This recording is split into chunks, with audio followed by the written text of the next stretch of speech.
Commander Sarah Chen stood at the viewport of the diplomatic station, watching the swirling nebula beyond cast purple and gold light across the metal corridors. 3 years she had been stationed here. 3 years of careful negotiations and delicate peace talks between the human colonies and the Zephyrian Empire. Today felt different. The air recyclers hummed with an unusual tension, and the alien delegates had been whispering in their clicking language all morning. The Zephyrians were tall, elegant beings with crystalline skin that shifted colors based on their emotions.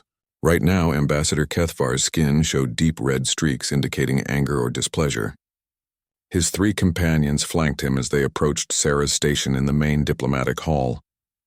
Their movements were too coordinated, too purposeful. This was not a casual visit. Sarah turned from the viewport, her uniform crisp and perfectly maintained as always. The navy blue fabric bore the insignia of the Terran Diplomatic Corps, earned through 15 years of service across 7 different star systems. Her dark hair was pulled back in regulation style, and her expression remained neutral despite the growing knot in her stomach. "Commander Chen," Kethvar spoke, his voice carrying the harmonic undertones that made Zephyrian speech sound like distant music. "We must discuss a matter of grave importance." "Of course, Ambassador. Please, let us sit." Sarah gestured toward the circular conference table that dominated the center of the hall. The surface was made of a neutral material that neither species found offensive, though the Zephyrians had initially objected to sitting at the same level as humans. Kethvar did not move toward the table. Instead, his skin darkened further, approaching the black coloration that indicated extreme distress or rage. "There will be no sitting, not until this matter is resolved." The other 3 Zephyrians spread out slightly, forming a semicircle around Sarah. Their movements were subtle, but unmistakable. She was being surrounded. Years of training kicked in, and Sarah assessed her options while maintaining her diplomatic composure. "What matter concerns you, Ambassador?" "We have received disturbing intelligence from our homeworld," Kethvar said, his crystalline fingers tapping against each other in a rhythm that Sarah recognized as a sign of agitation. "Intelligence that suggests you are not who you claim to be." Sarah's heart rate increased, but her expression remained steady. "I am Commander Sarah Chen, Terran Diplomatic Corps, serial number TD4471 Alpha. My credentials were verified when I took this position." "Your credentials may be real," said one of the other Zephyrians, a female named Silara, whose skin showed suspicious yellow patterns. "But your identity remains in question." Kethvar stepped closer, looming over Sarah with his 7-foot frame. "Our intelligence suggests you bear the markings of the Void Runners." The name hit Sarah like a physical blow, though she fought to keep her reaction minimal. The Void Runners were legend, myth, a story told in the dark corners of spacer bars and whispered about in military academies. Most people believed they were fiction. I'm afraid I don't understand the reference. "Ambassador, do not insult our intelligence. Human." Kethvar's skin now showed flashes of silver, indicating he was prepared for violence. "The Void Runners are no myth to the Zephyrian Empire. They are the reason our expansion into the Outer Rim ceased 50 years ago. They are the reason 3 of our colony ships simply vanished without trace." Sarah maintained her position, though every instinct screamed at her to reach for the plasma pistol hidden beneath her jacket. The diplomatic station was supposed to be neutral ground, weapons-free, but the Zephyrians seemed to have abandoned that pretense. "We have records," Silara continued, producing a crystalline datapad from her robes. "Records that describe distinctive markings worn by Void Runner operatives. Markings that identify them to their own kind and serve as warnings to others." "I still fail to see how this concerns me," Sarah said, though her mouth was growing dry. Kethavar's skin flashed bright white, the Zephyrian equivalent of a predator's snarl. "Because, Commander Chen, we believe you bear such markings. We believe you are a Void Runner, sent here not to negotiate peace but to gather intelligence for your shadow organization." The accusation hung in the air like a toxic cloud. Sarah could hear her own heartbeat in her ears, could feel the weight of the hidden weapon against her ribs. The Zephyrians were right to be suspicious, but they had no idea how right they were. "These are serious accusations, Ambassador. What exactly are you proposing?" "We propose verification," Kethvar said, his companions closing their circle slightly. "You will remove your uniform and submit to examination. If you bear no Void Runner markings, We will apologize for this unfortunate misunderstanding and continue our negotiations. And if I refuse, then we will consider it an admission of guilt, and this diplomatic mission will be terminated immediately. The peace treaty between our peoples will be declared null and void. Sarah felt the walls closing in. 3 years of careful work, 3 years of building trust and preventing a war that would consume dozens of star systems. All of it balanced on this moment, on this choice. The Zephyrians were not bluffing. Their skin colors showed determination, not deception, but they had no idea what they were asking for. They thought the Void Runners were just another human military unit, another special forces group. They had no understanding of what the markings really meant, what they represented. If she revealed her tattoo, it would not just confirm their suspicions. It would terrify them in ways they could not imagine. The silence stretched between them, filled only by the distant hum of the station's systems and the soft whisper of recycled air. Sarah looked at each of the Zephyrians in turn, reading their determination, their anger, their fear. They truly believed she was a threat to their people. In a way, they were right. "Very well," Sarah said finally, her voice steady despite the chaos in her mind. "But I warn you, Ambassador, some knowledge once gained cannot be forgotten." Kethvar's skin showed confusion, streaks of purple mixing with the red. "Remove your uniform, Commander. Let us see what secrets you hide." Sarah reached for the fasteners of her jacket, her fingers steady despite everything. As she began to undo the first clasp, she wondered if this moment would be remembered as the beginning of peace or the start of something far more dangerous. Sarah's fingers hesitated on the second clasp of her uniform jacket. The diplomatic hall seemed to shrink around her, the recycled air growing thin as the 4 Zephyrians watched her every movement. Their crystalline skin flickered with anticipation and suspicion, creating an almost hypnotic light show in the chamber's subdued lighting. "Is there a problem, Commander?" Kethavar's harmonic voice carried an edge of impatience. "Surely removing a simple garment should not require such deliberation."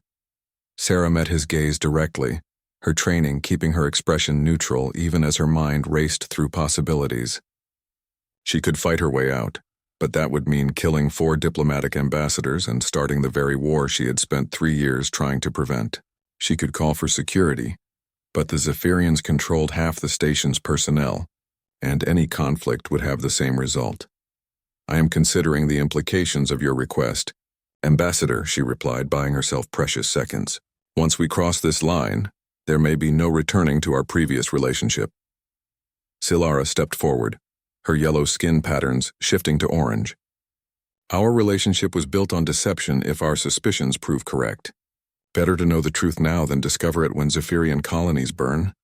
The reference to burning colonies sent a chill down Sarah's spine. The Zephyrians had clearly done their research, had learned enough about the Void Runners to fear them. But their knowledge was incomplete, filtered through decades of rumor and half-understood intelligence reports. They knew the Void Runners existed, knew they were dangerous, but they had no concept of the true scope of their capabilities. Sarah undid the second clasp, then the third. Her jacket fell open, revealing the fitted white shirt beneath. The Zephyrians leaned forward slightly, their skin colors shifting to deep blue, indicating intense focus. They were looking for something specific, some mark or symbol that would confirm their fears. "Continue," Kethvar commanded, his 3-fingered hand making a gesture that Sarah recognized as a threat display among his people. "Ambassador, perhaps we should discuss what you hope to accomplish here," Sarah said, deliberately slowing her movements. "Even if your suspicions are correct, what then? Do you believe threatening me will somehow protect your people?" "It will allow us to prepare," said the 3rd Zephyrian, a male named Veltok whose skin showed dark purple stripes. "The Void Runners have been shadows for too long, striking without warning, disappearing without trace. If we can confirm their methods, their operatives, perhaps we can defend against them." Sarah almost laughed at the irony. The Zephyrians thought they were being clever, thought they were gaining valuable intelligence. They had no idea that the Void Runners had allowed themselves to be discovered. Every piece of information the aliens possessed had been carefully crafted and leaked through specific channels. The mythology surrounding the organization was just another weapon in their arsenal. "You speak of the Void Runners as if they are your enemy," Sarah observed, sliding her arms out of the jacket sleeves. "But have they ever directly attacked Zephyrian territory?" Kethvar's skin flashed white again. 3 colony ships, Commander. Thousands of our people simply gone. No distress signals, no wreckage, nothing. Our scouts found empty space where thriving colonies should have been. And you assume the Void Runners were responsible? Who else possesses such capabilities? Silara interjected. What other human organization could make entire colonies disappear without leaving so much as a debris field? Sarah folded her jacket carefully and set it on a nearby chair. The movement was deliberate, controlled, giving her time to think. The Zephyrians were not entirely wrong about the disappeared colonies, but they had drawn the wrong conclusions. The Void Runners had not destroyed those settlements. They had relocated them, moved them beyond the reach of the expanding Zephyrian Empire to places where human colonies could grow without interference, but explaining that would require revealing truths that would fundamentally alter the balance of power in this sector of space. The Zephyrians believed they were the dominant species here, that humanity was a junior partner in their expanding empire. Learning the real scope of human capabilities would change everything. Remove the shirt, Kethvar ordered, his patience clearly exhausted. Sarah looked down at the white fabric, knowing what lay beneath. The tattoo was not large, covering perhaps a 6-inch square on her left shoulder blade. But its meaning was enormous, its implications terrifying to anyone who truly understood what it represented. Before I continue, she said slowly, I want you to understand something. The knowledge you seek comes with a price. Once you see what I bear, once you understand its meaning, you cannot simply return to your previous assumptions about humanity. Veltok's stripes darkened. More threats, human? Not threats, warning. Sarah turned to face Kethvar directly. Your people pride themselves on logic, on rational thought. But what you are about to learn will challenge every assumption you have made about our two species. Kethvar's skin cycled through several colors, settling on a deep red with silver streaks. Anger mixed with determination. Enough delays. Remove your shirt or we will do it for you. The other 3 Zephyrians moved closer, their long fingers extending slightly. Sarah had seen those fingers tear through metal plating when the aliens were sufficiently motivated. She had also seen what happened to people who underestimated Zephyrian strength. But she had also seen what happened to entire star systems when the Void Runners decided they were a threat. Very well, Sarah said, grasping the hem of her shirt. But remember, Ambassador, you insisted on this revelation. She pulled the shirt over her head in one smooth motion, standing before the 4 aliens in her regulation undershirt.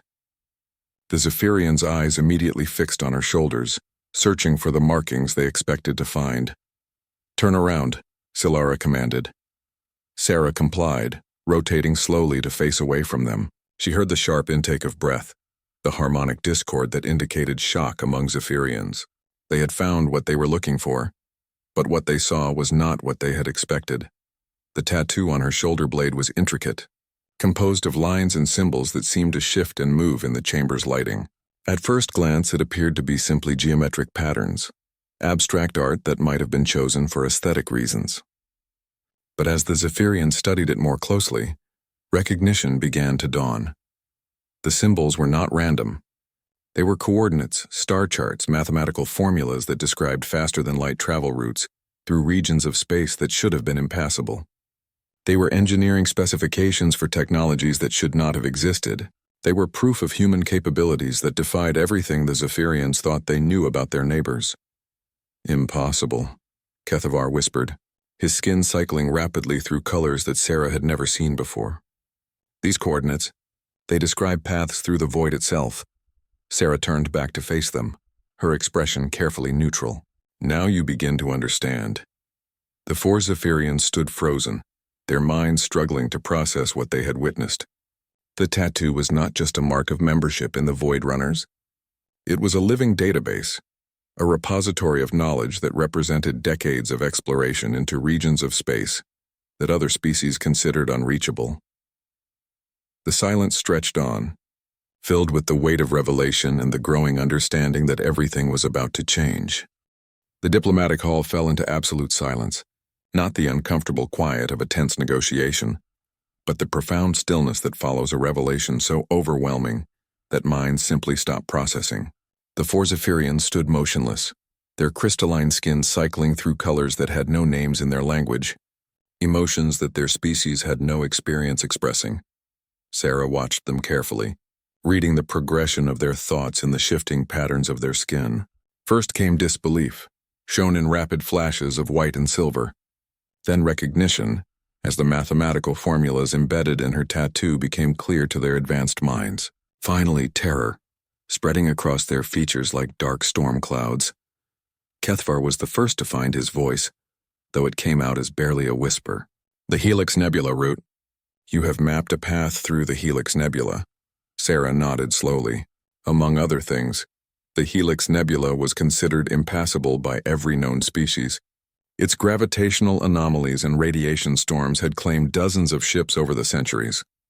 The Zephyrian Empire had written off 3 entire sectors of space simply because they lay beyond the nebula's chaotic embrace. But the coordinates on Sarah's shoulder showed a clear path through the maze, a route that would cut travel time between the core worlds and the outer rim by 70%. Solara's skin had gone completely white, the Zephyrian equivalent of shock. This is not possible. Our greatest mathematicians have spent decades trying to plot safe passage through that region. The gravitational equations alone are quite solvable when you understand the underlying principles, Sarah finished. Your mathematicians assume that space-time behaves predictably. They have never encountered the phenomena that exist in the deep void. Veltok took a step backward, his skin showing deep purple fear patterns. How long have your people possessed this knowledge? Sarah considered her answer carefully. The truth was that humanity had been exploring the deep void for over 2 centuries, long before they had ever encountered the Zephyrians. The first Void Runner expedition had been launched when Earth was still recovering from the resource wars, when humanity was desperate to find new worlds and new possibilities among the stars. Longer than your empire has existed, she said finally.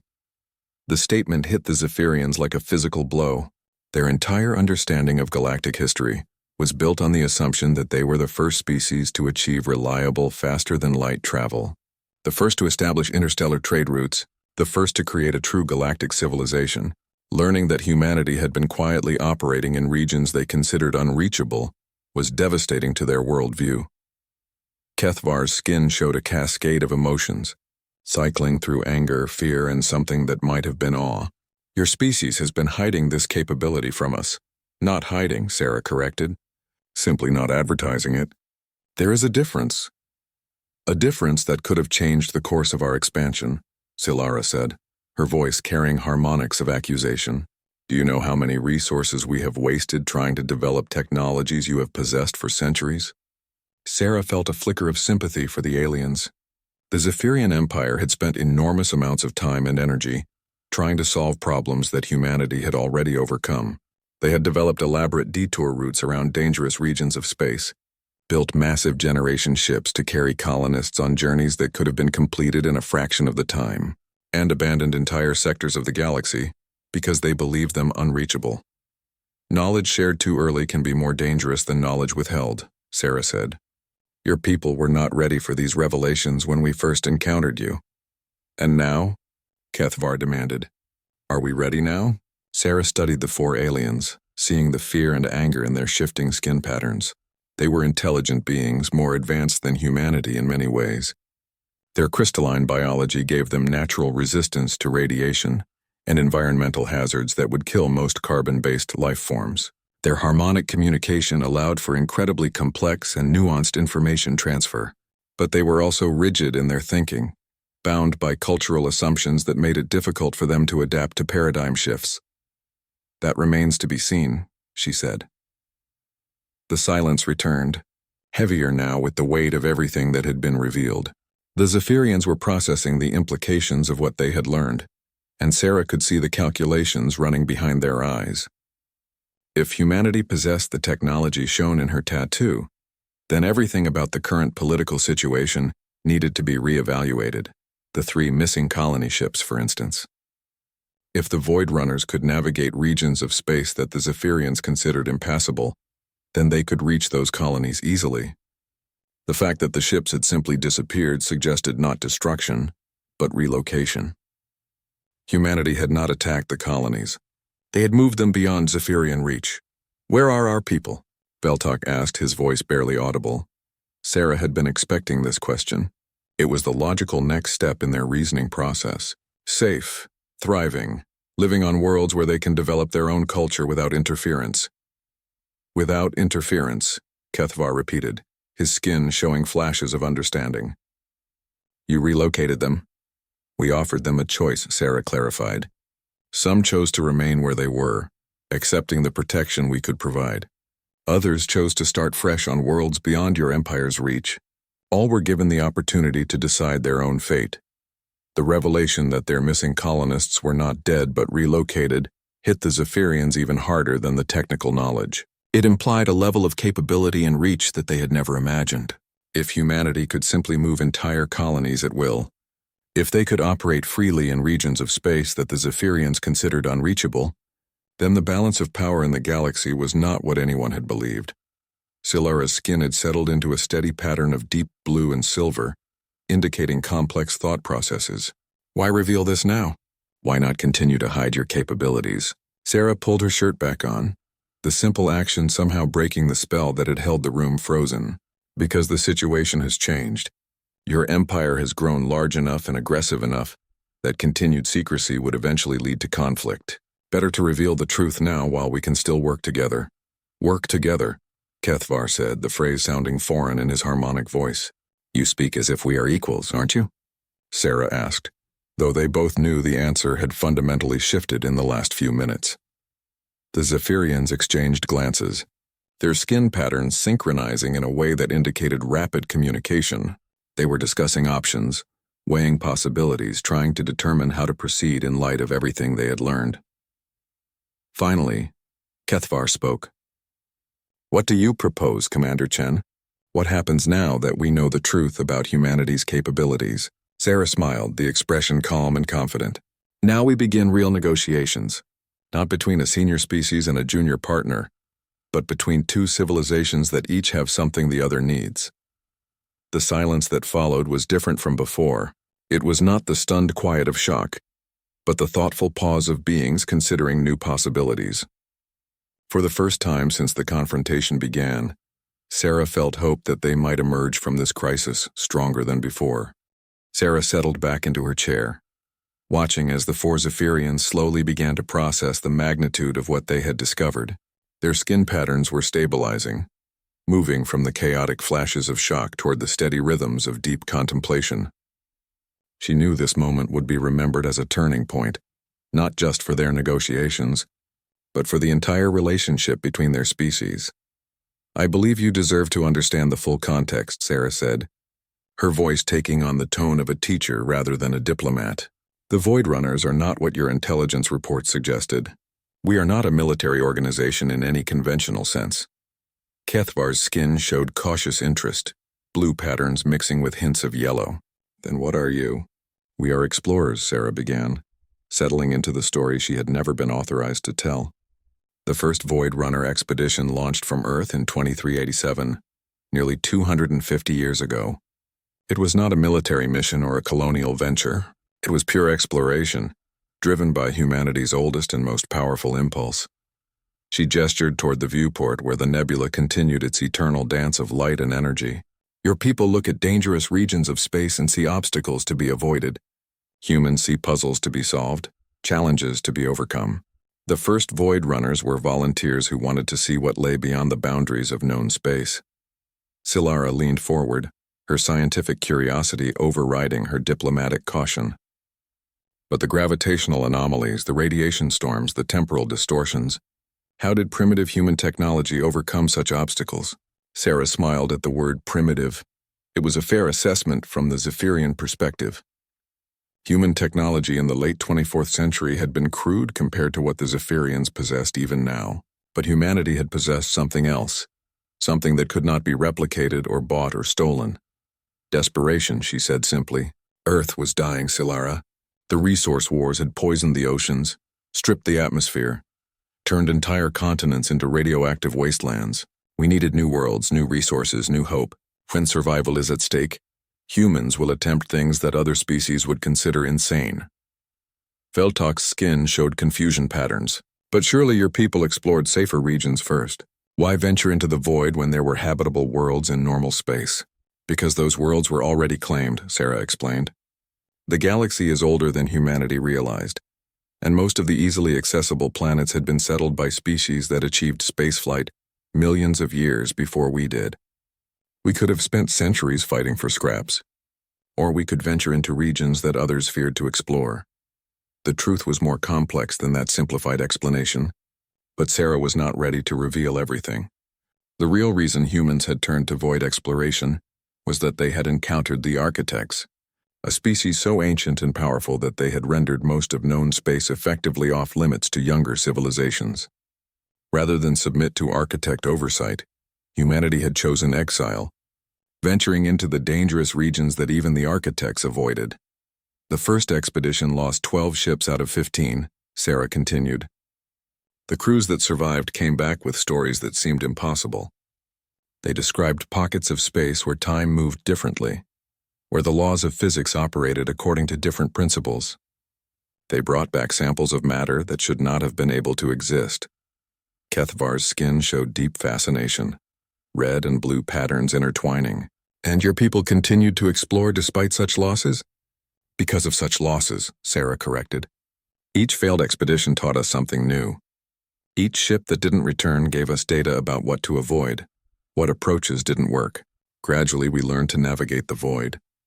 We developed techniques for reading gravitational currents, for predicting temporal fluctuations, for shielding our ships from exotic radiation.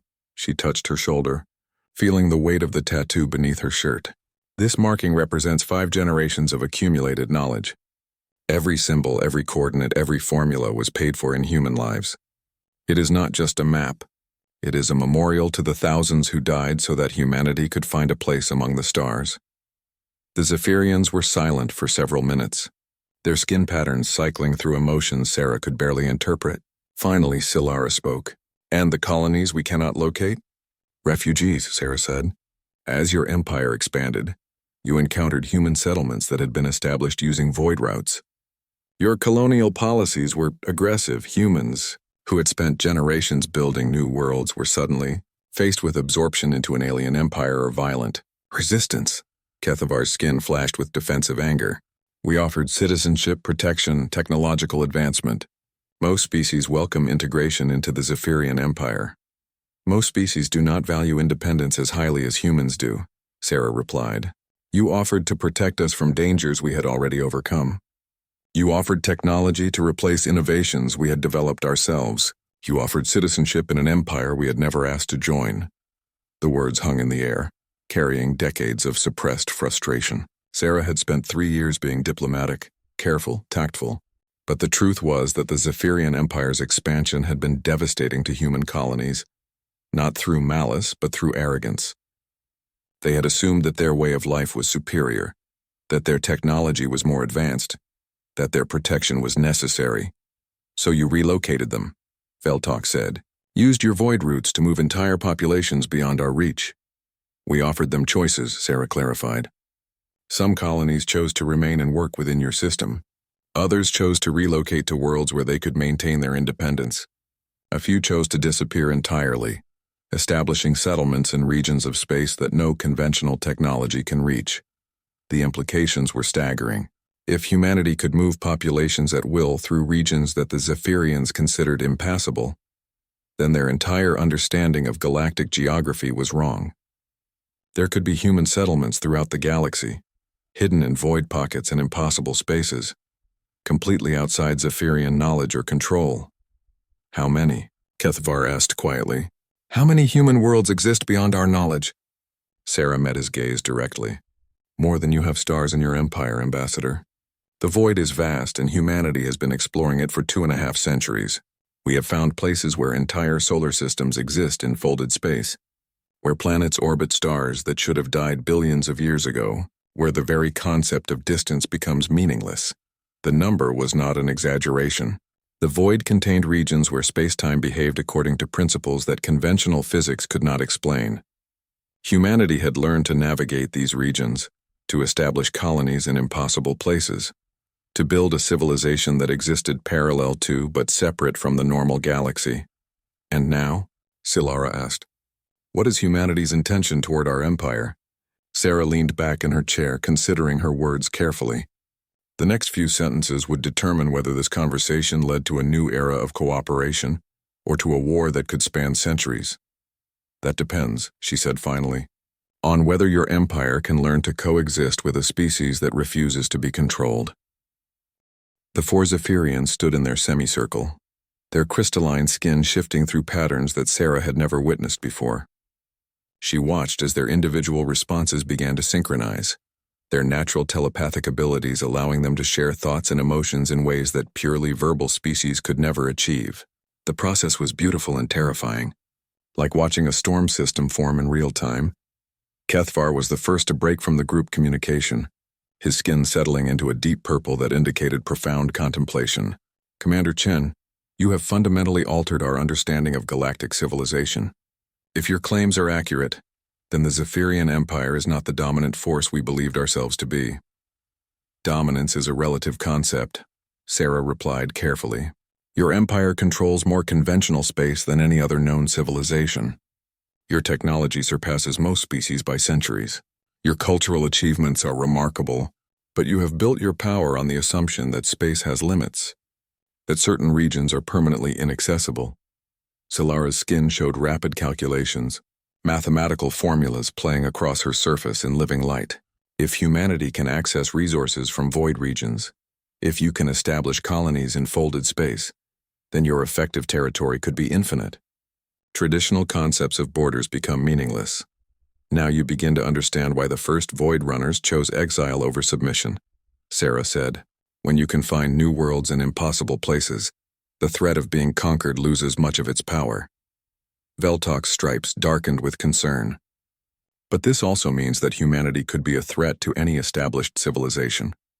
If you can appear anywhere, strike from anywhere, retreat to places where no pursuit is possible, you could destabilize the entire galactic order, Kethvar finished, his voice carrying harmonics of fear. Sarah nodded slowly. Yes, we could. That potential has existed for over 2 centuries. The question is why we haven't used it.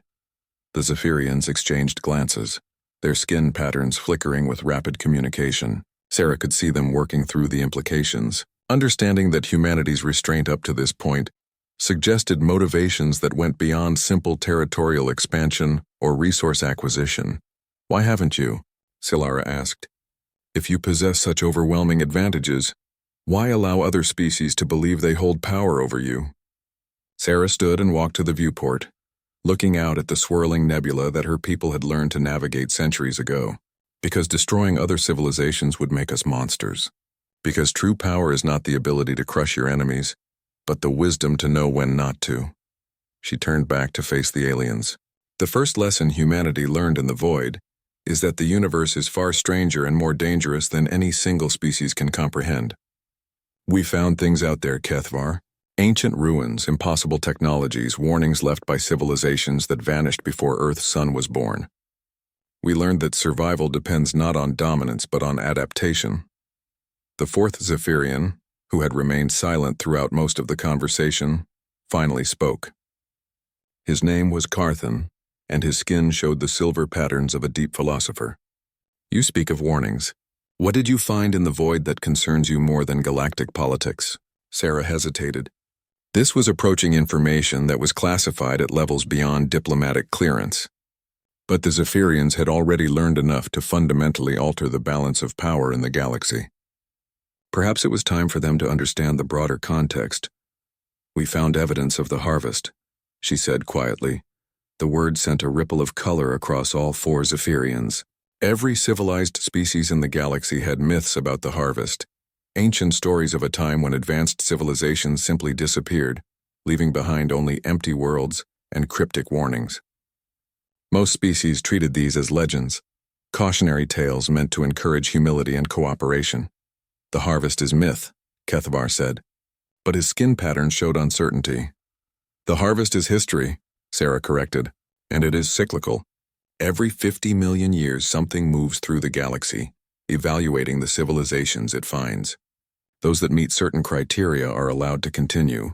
Those that do not, she gestured toward the empty space beyond the viewport, become cautionary tales for the next cycle.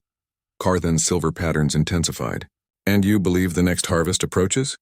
I believe the next harvest has already begun, Sarah said. The signs are subtle, but they are there. Ancient machines activating in dead systems. Quantum signatures that suggest massive construction projects in intergalactic space. Probe ships appearing at the edge of known space, observing but not interacting. The Zephyrians were silent, processing this information alongside everything else they had learned. The idea that their entire civilization might be subject to evaluation by incomprehensibly advanced beings was both humbling and terrifying. What are the criteria? Silara asked. How does one survive a harvest? Sarah turned back to the viewport, watching the nebula's eternal dance. That's what humanity has been trying to determine for the last 2 centuries.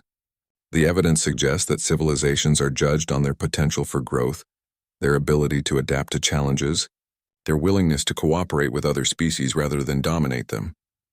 And your assessment of the Zephyrian Empire? Kethavar asked, though his tone suggested he already suspected the answer. Your empire is magnificent, Sarah said honestly. Your technology is advanced, your culture is sophisticated, your achievements are remarkable. But you have built your civilization on the assumption that you are the pinnacle of galactic evolution. You expand by absorbing other species, imposing your values and systems on them. You view diversity as something to be managed rather than celebrated. Veltok's stripes shifted to defensive patterns. We offer protection, advancement, stability. Most species benefit from inclusion in our empire. Most species adapt to survive, Sarah corrected. There is a difference between benefit and compliance.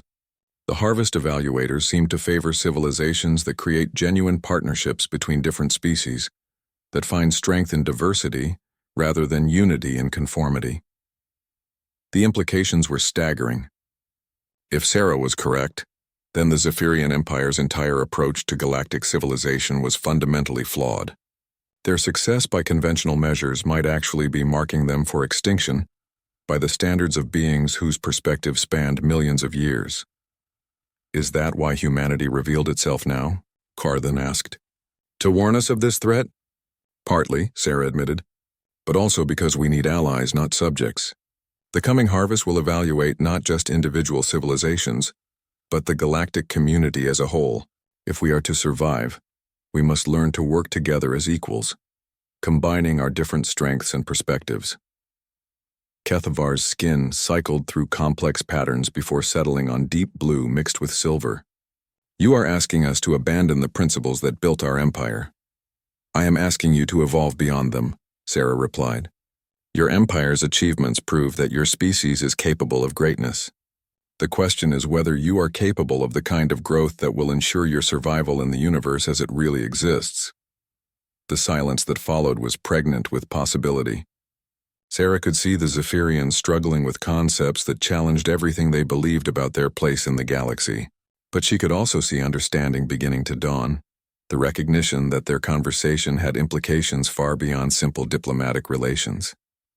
Finally, Kethavar spoke. What do you propose, Commander? How do we begin this evolution you speak of? The atmosphere in the diplomatic hall had transformed completely. Where moments before there had been confrontation and suspicion, now there was a cautious but growing sense of possibility. The 4 Zephyrians had moved closer together, their skin patterns synchronizing as they engaged in rapid, silent communication. Sarah waited patiently, understanding that they were grappling with concepts that challenged the very foundation of their civilization. When the discussion finally concluded, Kethavar stepped forward, his crystalline features showing a mixture of determination and uncertainty.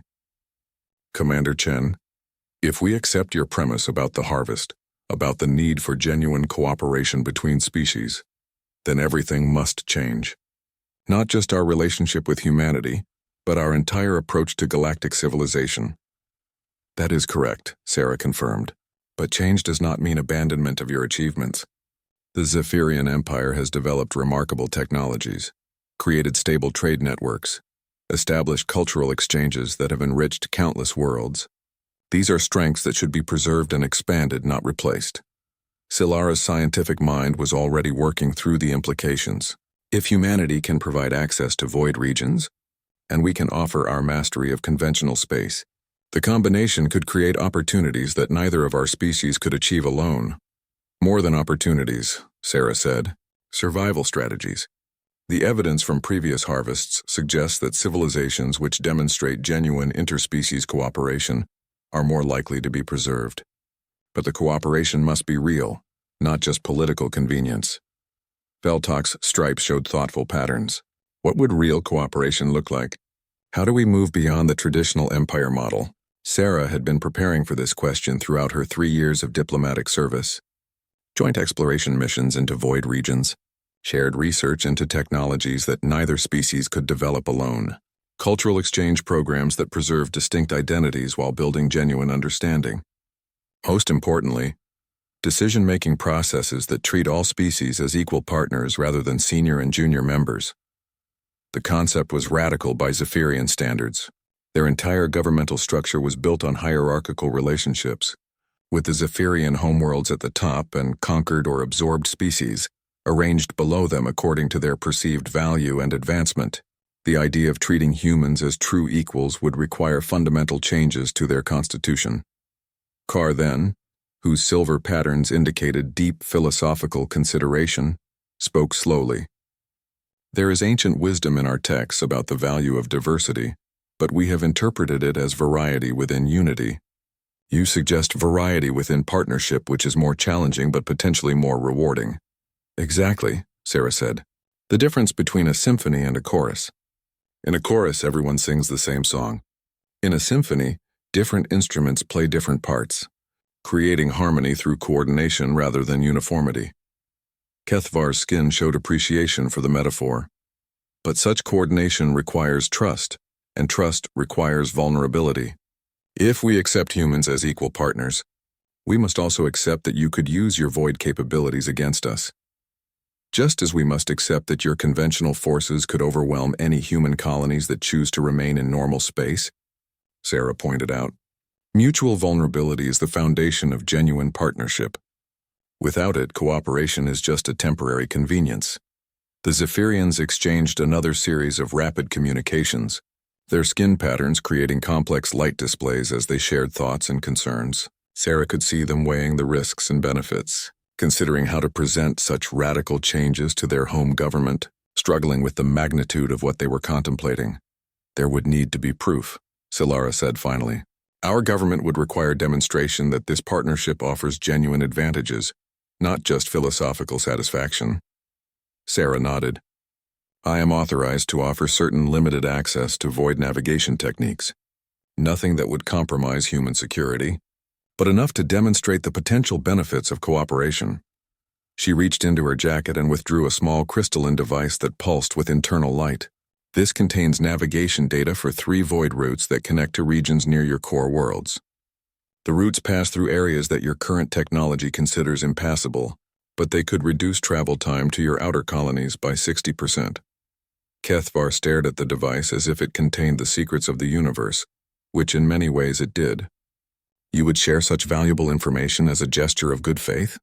I would share it as the first step in building the kind of partnership that might ensure both our species survive the coming evaluation, Sarah corrected. But I must be clear about the conditions. This information can only be used for peaceful purposes.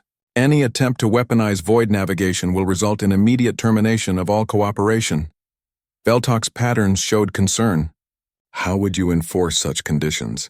Once we possess the knowledge.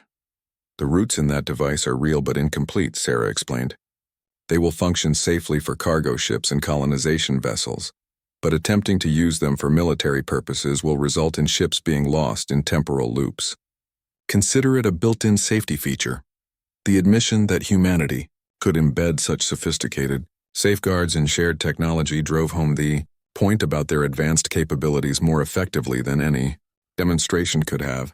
The Zephyrians were beginning to understand that they were not just negotiating with equals, but possibly with technological superiors who had been concealing their abilities for diplomatic reasons. What else would this partnership involve? Carr then asked. Beyond navigation routes and trade agreements? Sarah gestured toward the viewport where the nebula continued its ancient dance. Joint research into the phenomena we discover in void regions. Some of the technologies we have found there could revolutionize energy production, material science, even biological processes, but they require the kind of diverse perspectives that only true interspecies cooperation can provide. and preparation for the harvest itself, Kethvar added, his skin showing patterns of growing understanding. If these evaluators are as advanced as you suggest, no single species could prepare adequate defenses. Defense may not be the appropriate concept, Sarah said carefully. The evidence suggests that civilizations are judged on their potential contributions to galactic diversity and stability, not their military capabilities. The best preparation may be to demonstrate that our combined civilizations are worth preserving. The conversation was interrupted by a soft chime from the hall's communication system. A voice spoke in formal Zephyrian, announcing that other diplomatic delegations were requesting emergency sessions. Word of the confrontation had spread, and the broader galactic community was demanding answers. Kethvar's skin flashed with sudden realization. This conversation has implications beyond our two species. If humanity possesses capabilities that have been hidden from the galactic community, then every treaty, every trade agreement, every political alliance will need to be reconsidered. Which is why we must present a united front, Sarah said. If we announce this as a partnership, as the beginning of a new model for interspecies cooperation, it could inspire others to follow similar paths. If we present it as a revelation that changes the balance of power, it could spark panic and conflict. The weight of the moment settled over them all. The decision they made in the next few minutes would determine not just the future of human-Zephyrian relations, but potentially the direction of galactic civilization itself. The old patterns of dominance and submission, of senior and junior species, were no longer sustainable in a universe where hidden capabilities could emerge without warning. Then we have a choice to make, Kethvar said, his voice carrying the gravity of historical moment. We can retreat to our previous positions and pretend this conversation never happened, or we can take the first steps toward a genuinely new form of galactic civilization. Sarah met his gaze directly. What is your decision, Ambassador? Kethvar's crystalline skin cycled through every color in the Zephyrian emotional spectrum before settling into a pattern Sarah had never seen before. It was a mixture of silver determination and golden hope, with threads of deep blue wisdom running through it like veins of precious metal. When he spoke, his harmonic voice carried undertones that made the words feel like music. We choose evolution, Commander Chen. We choose partnership.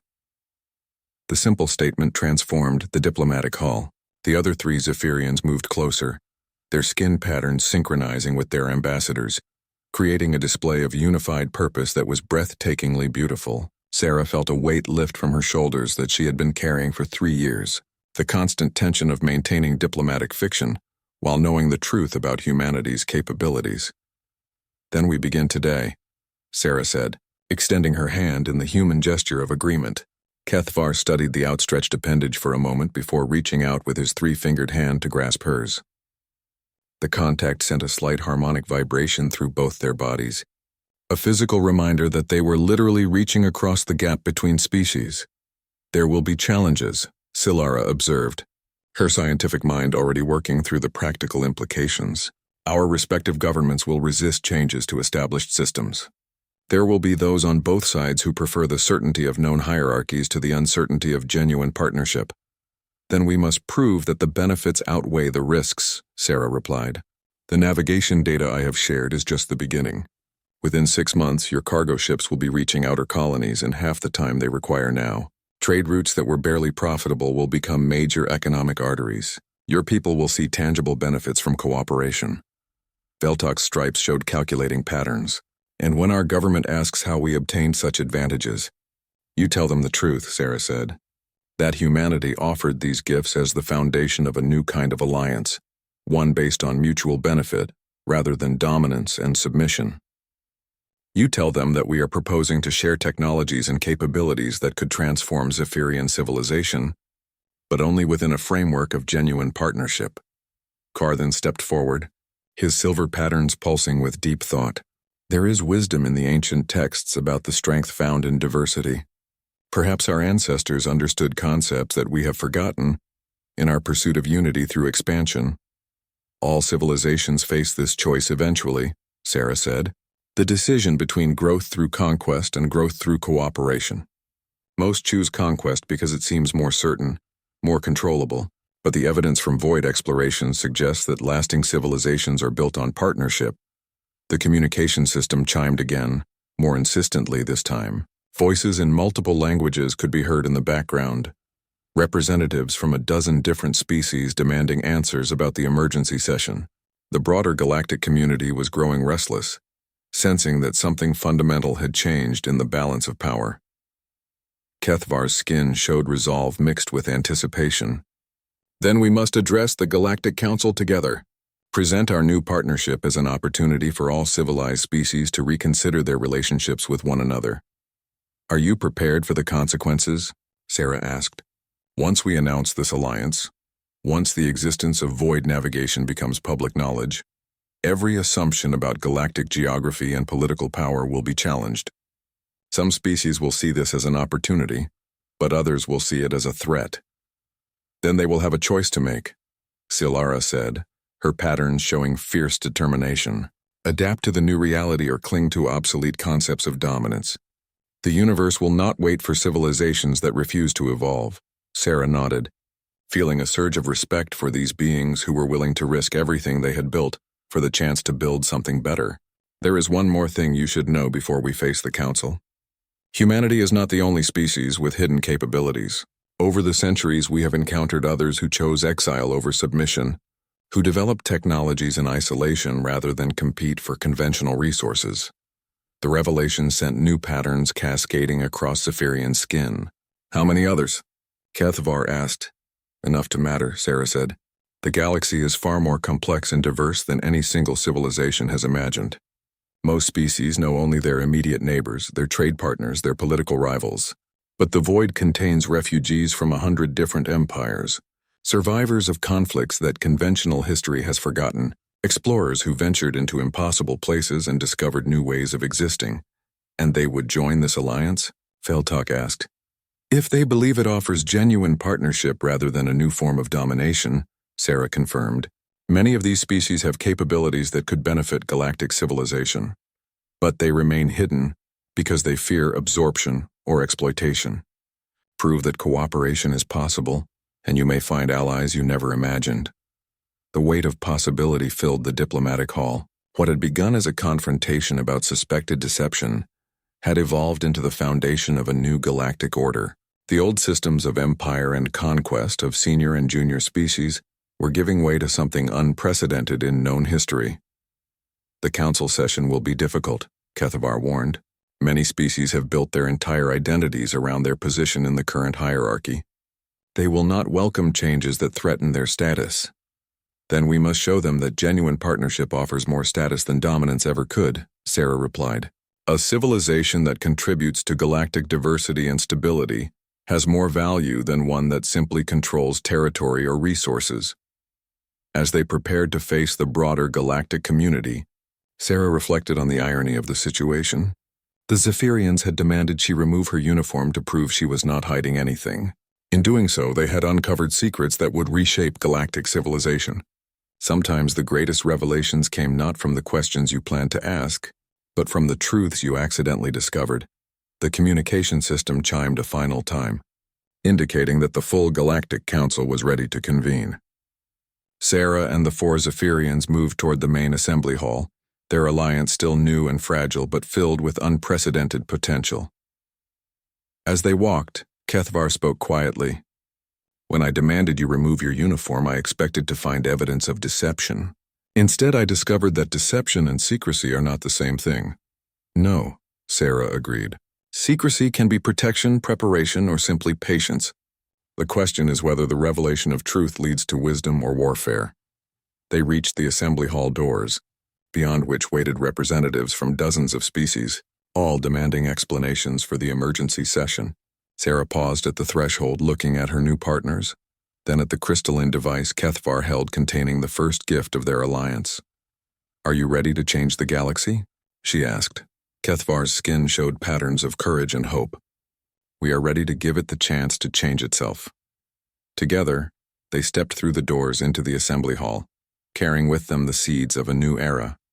Behind them, the nebula continued its eternal dance in the viewport, a reminder that the universe held wonders beyond imagination for those brave enough to seek them. The age of empire was ending. The age of partnership was about to begin,